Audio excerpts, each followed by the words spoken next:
இருக்கணும் என்று சொல்லி ஆண்டவனாகப்பட்ட சிவபெருமான் பார்வதி அப்படியே கைலாசத்துல விட்டு ஆண்டவன் சிவபெருமான் படி இலக்க பயணமானார். மீண்டும் பயணமாகிறார் அல்லவா? அப்போ அங்கே இருந்து வருகிறார் நாரதர் மகாமுனிவர். அப்ப பாரதி இடத்துல வந்து கேட்கிறார், நாராயணா ஏ அம்மா பார்வதி, தாயே பார்வதி, ஒரு நாள் இல்லாத திருக்கோலமா இருக்கிறீங்களே, என்ன காரணம்? ஆமா, எந்நேரமும் சிரிச்ச முகமும் சீதேவியுமா இருப்பிய பார்வதி அம்மா. ஆமா, நீங்க வாடாத முகங்கள் வாடி போயிருக்கும் காரணம் என்ன? அப்பா நாரதா, என்ன?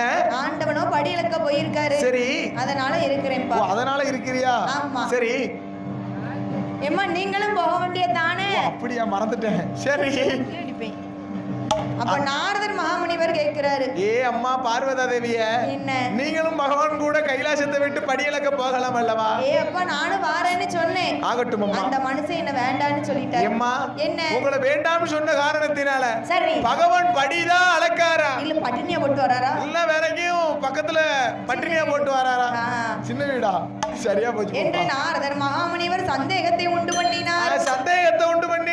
ஆதிசக்தி பார்வதி பார்வதா தேவி ஆண்டவனாகப்பட்ட சிவபெருமானை பரிசோதித்து பார்க்க வேண்டும் என்று யாரை அழைக்கிறா பாருங்க. யாரையும் அழைக்கின்றார்? யாரும் ஐயா விஸ்வகர்மா. வார்த்தை ஒன்று சொல்ல எனக்கு காஞ்சிபுரம் கம்போ வெட்டி ஒரு கட்டை சிமிழ் உண்டு வண்டி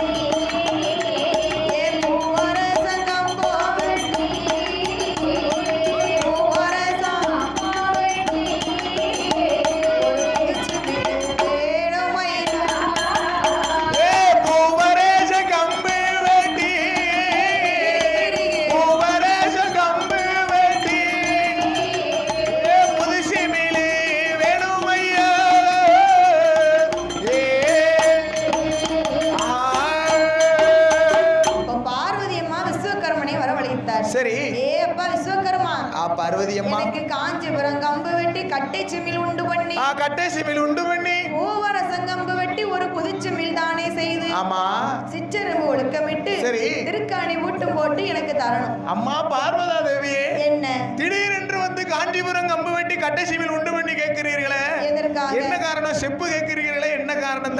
விஸ்வகர்மா. விஸ்வகர்மாவா? கேட்டதை மட்டும் கொடுப்பா. அப்பா, என்ன விஸ்வகர்மானா யாரு தெரியுமா? யாரு? ஆண்டவன் நெற்றிக்கண்ணிலே உதித்த பிள்ளை. சரி, 5 வேளைக்கு அதிபதிமா. 5 தொழில். ஆமா, உள்ள இருக்கிறாளே எங்க அம்மா, அவளை கல்லா இருந்து கடவுளா ஆக்கி வச்சது யாரு? அவர் வரணும் தாய். விஸ்வகர்மா. ஆமா, பெண்கள் கழுத்துல போட்டிருக்கீங்களே மாங்கல்யம், அது யாரு பண்ணது? அவர்தான்ப்பா. அவர் பண்ணது அல்லவா? அப்படியே 5 வேளை பண்ணுவாரு. ஆமா, 5 வேளைக்கு அதிபதி. ஆமா, அவன் 5 தொழிலுக்கு அதிபதி. சரி சரி. அப்படி இருக்க இருக்கும்போது பார்வதியானவள் செப்பு கேட்ட போது, செப்பு கேட்கும் போது மாட்டேன் என்று மறுக்காமல் விஸ்வகர்மா எப்படி செய்து கொடுக்கிறார்? என்னம்மா செய்கின்றார்? அங்கே காஞ்சிபுரம் கம்பு வெட்டி கட்டை சிமிழ் உண்டு பண்ணி பூவரசம் கம்பு வெட்டி புது சிமிழ் தானே செய்து ஒரு சிற்றெரும்பு ஒழுக்கமிட்டு திருக்காணி பூட்டும் போட்டு பார்வதியால் கை கொடுத்தார். பார்வதியால் அதை வாங்கினாள் பார்வதி. பார்வதியால் கை கொடுத்தார், பார்வதியால் கை கொடுத்தார், வாங்கினாலே பார்வதியோ.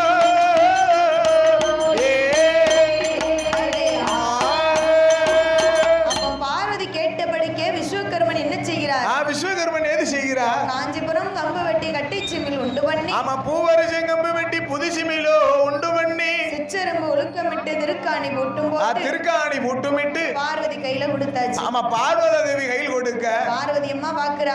என்ன செய்கிறா? சிமிழுக்குள்ள ஒரு 2 உயிரினத்தை பிடிச்சு அடைப்போம். ஆமா ஆமையா. அந்த உயிருக்கு பகவான் படி இழக்காரா இல்ல பட்டினியா போடுறாரா? ஆமா, இதெல்லாம் என்ன காரணம் தெரியுமா? என்ன காரணம்? பகவான் மேல சந்தேகப்பட்டு. சந்தேகம்பா. ஆமா, பகவான் நம்மளை விட்டு தனியா போறாரு அல்லவா? ஆமா. அதனால இந்த பூலோக வாசிகளுக்கு படி இழக்காரா பட்டினியா போடுகிறாரா என்று சொல்லி வேண்டாண்டு வர சொல்லிட்டு போயிருக்காரு. ஆமா ஆமையா. அப்போ பரிசோதித்து பார்க்க வேண்டும் என்று. ஆமா, பரிசோதனை செய்து பார்க்க வேண்டும் என்று. ஆமா. 2 சிற்றெரும்பை பிடித்து அமடிக்கிறாள் தாய். சிற்றெரும்புப்பா. ஆமா ஆமா. சிற்றெரும்புல என்ன எறும்பு தெரியுமா? ஆமா, ஒரு ஆண் எறும்பு ஒன்று ஒரு பெண் எறும்பு ஒன்றையும் பிடித்து அடைக்கிறார். ஓ, எறும்புல கூட ஆண் எறும்பு பெண் எறும்பு இருக்கிறதா? ஆமா, மீசை வச்ச எறும்பு ஆண் எறும்பு. சரி. மீசை இல்லாத எறும்பு உங்களை போல பெண் எறும்பு. பெண் எறும்பு. ஆமா ஆமையா. அப்படி 2 சிற்றெரும்பை பிடித்து அடைத்திருக்கும் போது அடைத்திருக்கக்கூடிய வேளையில உண்டான சேலைக்குள்ள சிம்ல பிடித்து அடைத்து ஆமா ஆமையா அப்படி சொறி வச்சு. ஆமா, எக்களுக்குள்ள சொறி வச்சிருக்கிறா. ஆமா. காத்தடிச்சாலும் காத்து போகாத இடத்துல அப்படி 2 எறும்பு பிடிச்சு அடைச்சிருக்காப்பா. சரி. அப்படி அடைத்திருக்கும் போது அடைத்திருக்கக்கூடிய வேளையில பகவானும் படியிழந்த களைப்போடே பார கைலாசத்திற்கு வந்தார். ஆமோ ஆமையா. அந்த பகவானுக்கு ஒரு பாத பணிவிடைகள் செய்தாளா? கிடையாது போனார்னு சொன்னா சரி. அவர் போன திசை நோக்கி கால் நீட்ட மாட்டார். எப்போ? ஒரு 80 வருஷத்துக்கு முன்னால. ஆமா, இப்ப நேர இங்க இருந்து கடையத்தை பார்க்க போனாருன்னு சொன்னா கடையன் திசையை பார்த்து கால் நீட்ட மாட்டான். நேர சத்திரம் போனாருன்னு சொன்னா சத்திரம் திசையை பார்த்து கால் நீட்ட மாட்டான். திருநெல்வேலி போனாருன்னு சொன்னா திருநெல்வேலி திசையை பார்த்து கால் நீட்ட மாட்டா. பெண்ணா பிறந்தவா ஒரு 80 வருஷத்துக்கு முன்னால. ஆமா, இப்ப அப்படியாம இருக்கா? புருஷன் போன திசை நோக்கி தான் கால் மேல கால் தூக்கி போட்டு உட்காந்துக்கா சோபா மேல. ஏன் தெரியுமா? ஏன் தெரியும்? கடையத்துக்கு போறேன்னு சொல்லிட்டு சத்திரத்துக்கு போறான். ஓ, கடையத்துக்கு போறேன்னு சொல்லி சத்திரத்துக்கு போறான். அவன் எங்க நீங்க கால் நீட்டுவா? அவன் இங்க நீட்டுவாளா இங்க நீட்டுவாளா? அதான் சரி. ஆமா ஆமா. ஓ, வடக்க போறேன்னு சொல்லிட்டு வந்தனால 2 நாள் வடக்க நீட்டு கால் நீட்டி படுத்துக்கவே மாட்டான். உட்காரவே மாட்டான். சரி. ஆக இருப்பதனால பார்வதி இடத்திலே பகவான் கேட்கிறார், நல்ல பெரிய பெட்டியா கொண்டு வாங்க ஐயா. ஒரு நாள் இல்லாத திருக்கோலமா இருக்கிறீடி, என்ன பார்வதி? என்ன காரணம் பார்வதி? பகவானே. ஆண்டவனே பகவானே, நீங்களோ படி இழக்க போனீங்க. சரி. ஏதாவது ஒரு உயிருக்கு பட்டினி இல்லாம படி இழத்திருக்கீங்களா? ஆமாம்மா. ஏன் இடத்துல 2 ஜீவன் பட்டினியா இருக்கு? ஆமா, என்னோட இடத்துல 2 ஜீவன்கள் பட்டினியாக இருக்கிறது. அப்போ இருக்குன்னு சொல்லியே எடுத்து காட்டேன். ஆமையா. தப்பு தப்பா இருக்கு, நான் வளர்வேன். அப்போ என்னிடத்தில் 2 ஜீவன்கள் இருக்கிறது. எடுத்து காட்டு என்று ஆண்டவனாகப்பட்ட சிவபெருமான் சொன்ன போது, சிவபெருமான் சொல்லும் போது மிலை மெல்ல திறந்தாளே சிவன் தேவி. சிவன்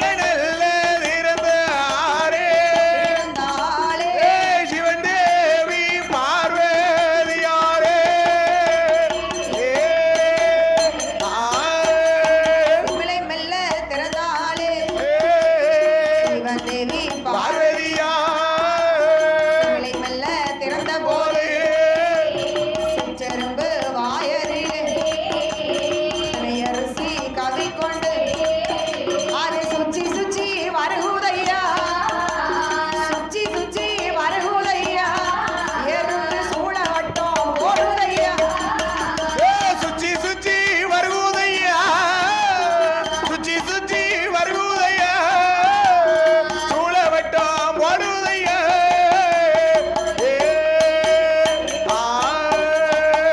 பகவான் சொன்ன போது பார்வதி அம்மா சிம்முல திறக்கிறார். ஆமா, பகவான் என்ன சொன்னாரு? என்ன சொன்னாரு? ஏம்மா, 1 அறிவு ஜீவன் முதல் 6 அறிவு ஜீவன் வரை படி இழந்தேன்மா. படி இழந்தேன். ஆமா, சிறிய உயிர் சிற்றெரும்பு முதல் பெரிய உயிர் டைனோசர் வரை படி இழந்தேன். டைனோசர். ஆமா, எல்லா உயிருக்கும் பட்டினி இல்லாம படி இழந்தேன். படி இழந்தேன். அது இந்த 6 அறிவு ஜீவன் தான் இருக்காங்களே, சரி, அவங்களுக்குலாம் அன்னதானமா போட்டு படி இழந்தேன். படி இழந்தேன்.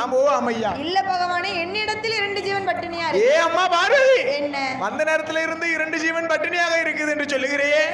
எங்க அந்த ஜீவனை காமி பார்க்கலாம் அப்படின்னு சொல்ல போய் பார்வதி அம்மா சிம்ல திறக்கிறா. ஆமா, சிம்ல திறந்து பார்க்கும்போது உள்ள இருந்த 2 திணையரிசி, ஆமா 2 சிற்றெரும்பு வாயதிலே திணையரிசியை கவி கொண்டு சுச்சி சுச்சி. ஆமா, அந்த திணையரிசியை பார்த்ததும் தான் ஆமா பார்வதிக்கு உயிரே அத்துடுது. ஏ அம்மா, இப்பேற்பட்ட பகவானே நாம பரிசோதித்து பார்த்தோம் என்று, பரிசோதனை செய்து பார்த்தோமே என்று சொல்லி ஆண்டவனாகிய பகவானிடம் ஆமா பார்வதி என்ன கேட்கின்றா? அடியால் நான் செய்த குற்றம் மரணாரே பொறுக்க வேணும், சிறியால் நான் செய்த குற்றம் சிவனாரே பொறுக்க வேணும். ஏ பார்வதியால் செய்த குற்றம் செய்த குற்றம் பகவானே பொறுக்க வேணும், பொறுக்க. ஏ பகவானே பொறுக்க வேணும், பொறுக்க வேணும். பார்வதியா செய்த குற்றம் செய்த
தோணுது? என்ன தோணுகிறது? இந்த ஆண்டவனையா நாமல் பரிசோதித்து பார்த்தோம். இப்படிப்பட்ட ஆண்டவனையா நம்ம பரிசோதனை செய்து விட்டோம் என்று சொல்லி அடியால் நான் செய்த குற்றம் அரணாரை பொறுக்க வேண்டும். அரணாரை பொறுக்க வேண்டும். அடியால் நான் செய்த குற்றம் சிவனாரை பொறுக்க வேண்டும். ஆதி சிவனாரை பொறுக்க வேண்டும். ஏ பார்வதி, என்னை நான் சொல்லிக்கிட்டு தானே போனேன் உன்கிட்ட.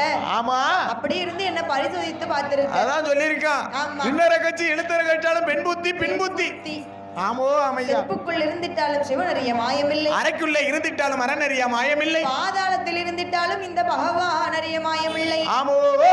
அதாவது என்னை பரிசோதித்து செய்த காரணத்தால் ஆமோ அமையா உனக்கு ஒரு தண்டனை. என்ன தண்டனை? பம்பை ஆற்றங்கரை இதிலே சென்று என்னை விருந்து 8 நாள் தவம் இரு என்று ஆண்டவனாகப்பட்ட சிவபெருமான் சொன்ன போது, சிவபெருமான் சொல்லும் போது ஆதிசக்தியான பார்வதா தேவியானவள் பம்பையாற்றங்கரை எதற்கு எப்படி வருகிறாள் தெரியுமா?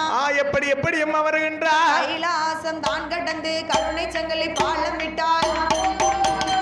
நெய் பாலம் நேருக்கெல்லாம் ஒரு சுனையா. 2 நாட்டு கடலும் விட்டு ஏக போக பட்டேனமா. ஓசராச நாடு விட்டு புகழ்வேறியல் பட்டேனமா. அந்த பம்பையாற்றங்கரையாதிலே ஏ பௌசுடனே ஏகிவாரா.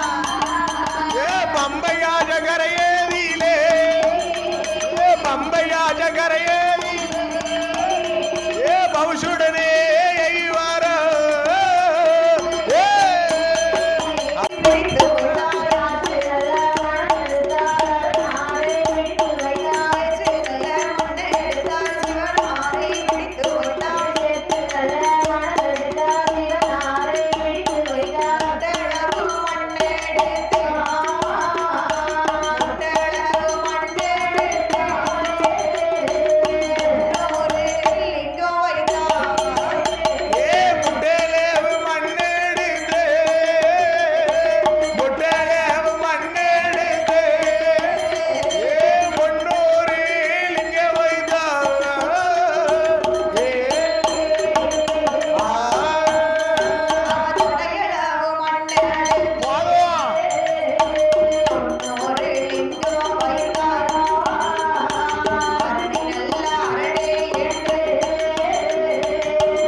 சரி பிடிச்சு வச்சான்னு சொன்னா அரணார போல இருக்கும். அடேங்கப்பா.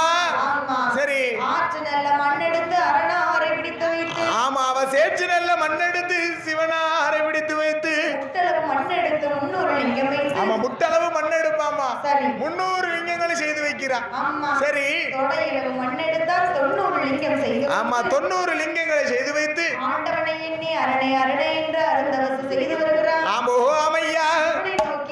சரி பார்வதி பார்வதா தேவியானவள் 8 நாள் தவம் இருந்த போது தவம் இருக்கக்கூடிய வேளையில பார்வதிக்கு எண்ணம் பூரா யாரு மேல? பகவான் மேல. பகவான் மேல. சரி பகவானுக்கு எண்ணம் பூரா கீழ் வீட்டுக்காரி மேல, பார்வதி மேல. பார்வதி மேல. சரி பார்வதி 8 நாள் பிரிஞ்சிருக்க சொல்லிட்டோம். ஆமோ அமையா.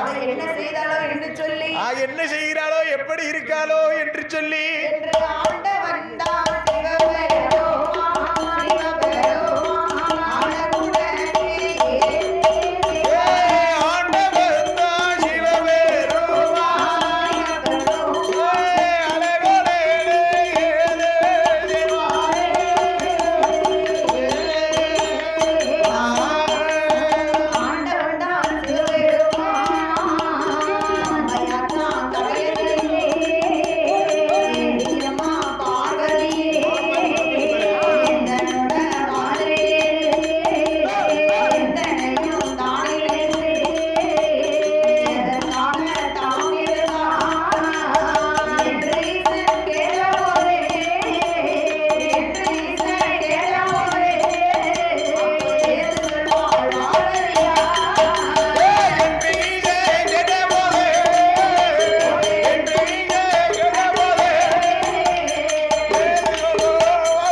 தவம் இருந்திய உனக்கு என்ன வர வேணுமோ கேளுதாரு. அப்ப பார்வதி என்ன நினைக்கிறா, பிடிச்சாலும் பிடிக்கணும், புளிய மரத்தை பிடிக்கணும் தாயி. என்ன பிரிச்சு இருக்க சொன்னாருல்ல, அதுதான் நமக்கு ஏத்த மாதிரி வளைஞ்சு கொடுக்கும். வேப்பங்கொப்பை பிடிச்சோம்னா ஒடிஞ்சு விழுந்துரும், கருவ மரத்துல கைய வச்சா முள்ளு குத்திரும்.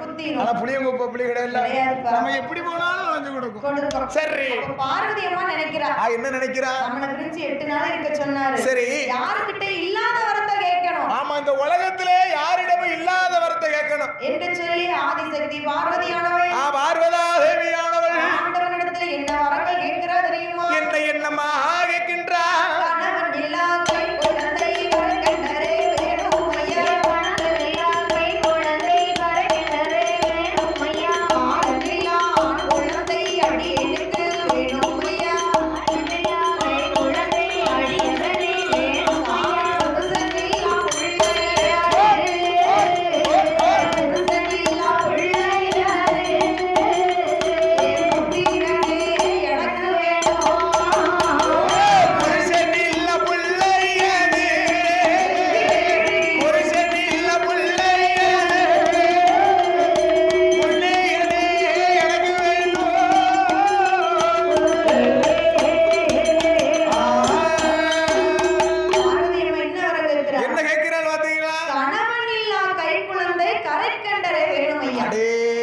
புருஷனில்லா பிள்ளையது புத்திரனே எனக்கு வேணும். புத்திரனே எனக்கு வேணும். கணவன் இல்லாத குழந்தை இந்த கலியுலகத்துல உண்டாயா? கிடையவே கிடையாது. புருஷனில்லா பிள்ளை இந்த பூலோகத்துல இல்ல. ஆமா, புருஷன் இல்லாத பிள்ளை இந்த பூலோகத்துல கிடையாது. பார்வதி தவுட்டுக்கே பிள்ளை வாங்கினாலும் அது யாருக்காச்சும் பிறந்ததா தான் இருக்கும். ஆமா, அதனால புருஷன் இல்லாத பிள்ளை இந்த பூலோகத்துல கிடையாது. பார்வதி, அடி பெண்ணே பார்வதி, தான் 2 பிள்ளை தந்திருக்கனே. ஆமா, 2 பிள்ளை இருக்கானே. ஆன மாதிரி ஒரு பிள்ளை, ஆன மாதிரி ஒரு பையன், அழகா இருக்கானே. அப்பா அங்க சிரிப்ப பாரு, முகமூரம் பல்லா இருக்கு அவனுக்கு. சரி, 2 பிள்ளை தந்திருக்கிறேன். ஆமா ஐயா, இருந்து 3வது பிள்ளை எங்க இருக்கு? ஐயா ஆண்டவனே பகவானே, நீங்க 2 பிள்ளை தந்தது வாசனம் தான். யாரு இல்லன்னு சொன்னா, மூத்த பிள்ளை இருக்கிறானே விநாயகர். அவனோ தாயை போல பெண் கேட்டு, தாயை போல பெண்ணுன்னா எப்படிமா? அழகு இருக்கணுமா? கிடையவே கிடையாது. தாயை போல அன்பு இருக்கணும், பாசம் இருக்கணும், அரவணைப்பு இருக்கணும், எல்லாமே தாயை போல குணமும் இருக்கணும். அப்பேற்பட்ட ஒரு பெண்ணு வேணும்னு சொல்லி சந்தி சந்தியாகவும் ஆலமரத்து அடியிலும் அரசு மரத்து அடியிலையும் எங்கெங்கெல்லாம் தண்ணி எடுப்பாங்களோ அங்கேயும், குளத்தாங்க அடியிலையும் எங்கெல்லாம் பெண்கள் கூடி வருவாங்களோ அங்கேயும். ஆமா, எல்லாம் காரணம் தாயை போல பெண் வேணும்னு சொல்லித்தான். என்ன மாதிரி குழு வாசல்ல இருக்காரு. குழு பிரிக்கிறதுக்கு வந்துட்டாரா? ஆமா, குழு பிரிக்கிறதுக்கு வந்தாச்சு, ஆஸ்பத்திரிக்கு வந்தாச்சு, காலேஜுக்கு வந்தாச்சு. ஆமா, தாயை போல பெண் கேட்டு சந்தி சந்தியா போய் அமைந்திருக்கிறான். ஆமா, 2வது பிள்ளை இருக்கிறானே வேல்முருகன். ஆமா, குன்று இருக்கும் இடமெல்லாம் குமரன் இருப்பான் என்று சொல்லி 1க்கு 2 கட்டிக்கிட்டு திருச்செந்தூர் எங்க, பழனி எங்க, அடேங்கப்பா, எங்கெல்லாம் மலை இருக்கோ அங்கெல்லாம் மலையில போய் இருந்துகிட்டு தான் பாத்துக்கோ. ஆமா, 2 பிள்ளை இருந்து பயன் இல்ல, மலைனா ரொம்ப பிடிக்கும், இல்லாமலும் பயன் இல்ல. ஆகையால இருப்பதனால ஆமா, ஆண் குழந்தை அடியனுக்கு வேணும் பகவான், அடியனுக்கு வேணும் ஐயா. சரி பார்வதி, நான் உனக்கு பிள்ளை தாரேன். ஆனா அந்த பிள்ளையால உனக்கு சிறுமைதான் இருக்குமா தவிர பெருமை இருக்காது. ஆமா, இந்த பிள்ளைய பத்தி நீ பெருமைப்படணும்னு நினைச்சிராத, நினைக்கவே கூடாது. சிறுமையா தான் இருக்கும் அந்த பிள்ளையால. சரி, உனக்கு பிள்ளை வேணும்னு சொன்னா நான் சொன்னது படிக்க செய். நீங்க சொல்லுபடிக்கே ஆகட்டும் ஐயா. ஆண்டவன் என்ன சொல்லுகிறார் தெரியுமா? என்னம்மா சொல்லுகின்றா? ஏடியம்மா பார்வதியே,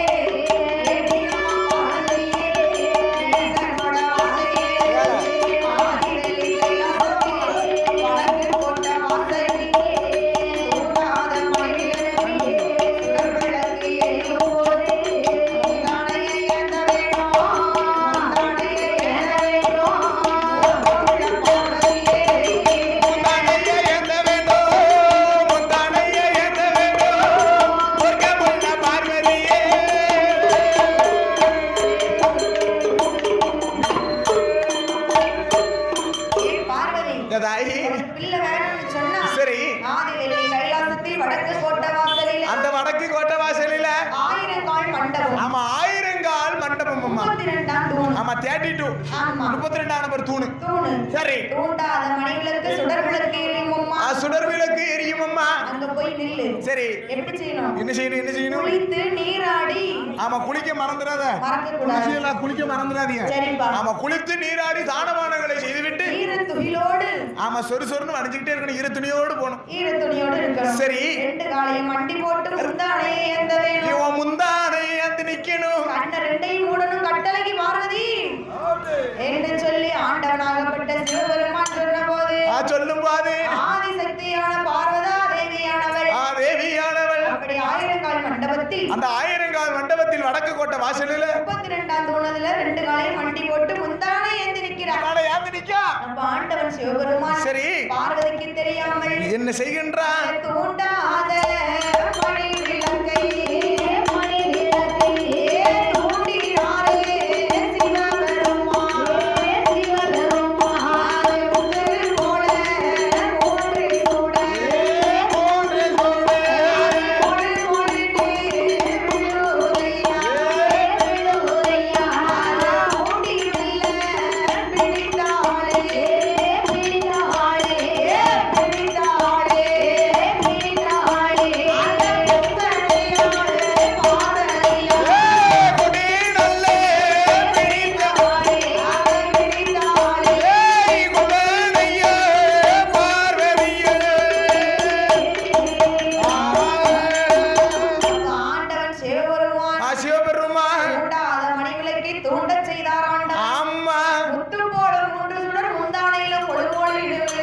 முந்தானே ஏந்து நிக்கா முத்து போல 3 சுட மொள மொள மொள மொள மொளன்னு விழுது. அப்படி பாரு என்ன ஆண்டவன் வந்து திடீர் தூண்ட போய் தான் பிள்ளை வந்து கிடைக்கும். ஆமா அதான் சொல்லிருக்காமலமா கணவன் இல்லாத கைக்குழந்தை கலியுகத்திலே கிடையாது. புருஷன் இல்ல புள்ள பூலோகத்திலே கிடையாது. கிடையவே கிடையாது.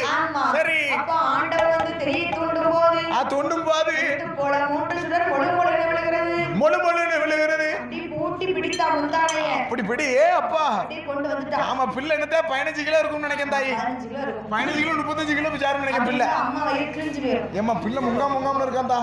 வெயிட் கட்டியோ. வெயிட் இருக்கானா? கண என்ன கணக்கு நினைக்கிறேன். நீ எத்தனை கிலோ பிறந்த? அம்மா நாலாம் பிறக்கும் போது 3 கிலோ இருந்திருப்பேன். யா தாயி வாயில பெனாயில ஊத்து தாயி. 3.25 கிலோ இருந்தா. 3.25 ஆஸ்பத்திரி என்ன பார்த்து கண்டு போட்டுருக்கு. எனக்கு அக்கா 2 கிலோ தான் இருந்தா பாத்துக்கோ. என் தங்கச்சிலாம் இருக்கல ஈமி மாதிரி 4 கிலோ எலும்பு 3 கிலோ சதையோடு. அவ எத்தனை கிலோ நினைக்க? அவள 1.25 கிலோ தான்.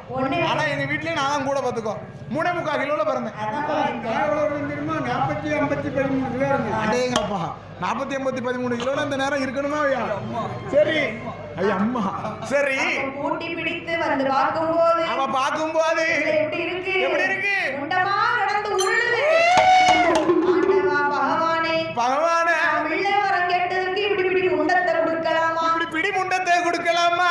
மைந்தன் வரம் கேட்டதற்கு இந்த மாமுண்டத்தை கொடுக்கலாமா? இந்த மாமுண்டத்தை கொடுக்கலாமா? அம்மி குலவிக்கு கூட அங்கே இங்கும் பிடி இருக்குமே ஆண்டவா. ஆமா அது கூட இல்லையா? என் பிள்ளைக்கு அந்த பிடி கூட இல்லையா? வெள்ளரிக்காய் கூட பாரு. ஆமா வெள்ளரிக்காய்க்கு அங்க இன்னும் காம்பு இருக்கு. இருக்குல்ல தாயி? பிள்ளைக்கு அதாச்சும் இருக்கா? மொட்டு முழுக்குன்னு இருக்கா. பானை மாதிரி இந்த பாரு அங்க எப்படி இருக்கா பாரு முழுக்குன்னு. கொஞ்சம் முடியுமா? முடியாது. இந்த பிள்ளை எனக்கு வேண்டாம். வேண்டவே வேண்டாம் சுவாமி. சொன்னா அந்த பிள்ளைக்கு உரு பிடிக்கணும். ஆமாவோ அம்மையா என்று சொல்லி பார்வதி என்ன நீதான் பிள்ளை வர கேட்ட.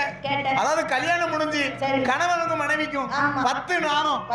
ஆமா 10 மாதம் 300 நாள் வயிற்றுல இருந்து பிறக்கக்கூடிய குழந்தையே கை இல்லாமலும் கான் இல்லாமலும் கண் குருடாவும் எப்படி இல்லாமோ பிறகு. அதாவது 10 மாசம் காத்திருந்து பிறக்கக்கூடிய பிள்ளை. ஆனா நீயே 8 நாளைக்குள்ள ஒரு பிள்ளை வர வேணும்னு கேட்ட. அந்த பிள்ளை இப்படித்தான் இருக்கும். சரி ஆமாவோ அம்மையா சொல்லி பிரம்மன் தேவன் உருவடித்தார். பிரம்மன் உருவடிக்க ஆண்டவன் உயிர் கொடுத்தார். ஆண்டவன் உயிர் கொடுக்க கண்ணபிரான் கண் ஒளி கொடுத்தார். சரி கொஞ்சம் கருத்தையும் கொடுத்து பார்த்தால் பார்வதி அழுதுட்டா. ஐயோ பிள்ளை அழுவே பாரு. சரி சரி அப்ப பார்த்தா பார்வதி ஆமா என் பிள்ளைக்கு பேர் கொடுங்க என்று சொல்லும் போது ஆண்டவன் எப்படி பேர் கொடுக்கிறார் தெரியுமா? எப்படி அம்மா பேர் கொடுக்கிறார்? உண்டமாக வந்து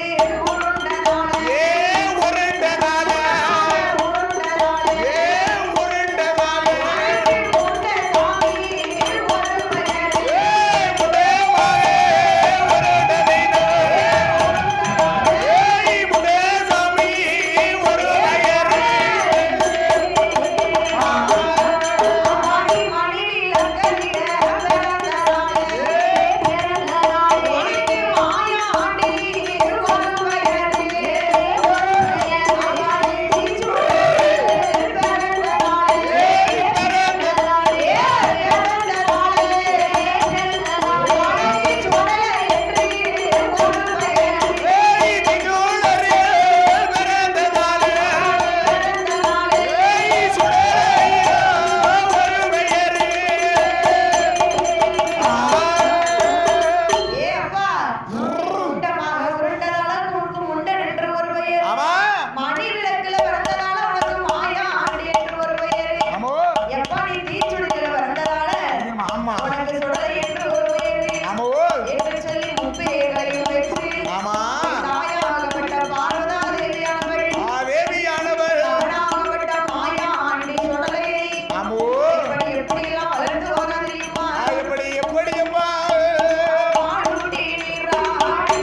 பெற்று என்ன பேரு என்ன பேர் எல்லாம் உண்டமா உண்டதால உனக்கு உண்டை ஆமா மணிவிளக்கில பிறந்ததால உனக்கு மாயாண்டி ஒரு பெயர் மாயாண்டி ஒரு பெயர் சுடரில் பிறந்ததால உனக்கு திரு சுடலை என்று ஒரு பெயர் சொல்லி முப்பெயர்களை கொடுத்து விட்டு ஆமா நாடு ஒரு மேனையும் பொழுது ஒரு வர்ணமுமாக பொழுது ஒரு வர்ணமுமாக ஊட்டி வளர்க்கிற உள்ளைக்கு உடம்பு எல்லாம் நெய்யுறு உடம்புலாம் ஆடுதுதா தேச்சி வளர்க்கிற தேகம் எல்லாம் நெய்யுறுக திரேகம் எல்லாம் நெய்யுறுக வளர்த்து வரக்கூடிய நாளையில அழகுள்ள மாயா ஆண்டி சுடலை ஆமோ அம்மையா ஆணைக்கு தங்க தொட்டி கட்டி கொஞ்சம் தள்ளி போகுது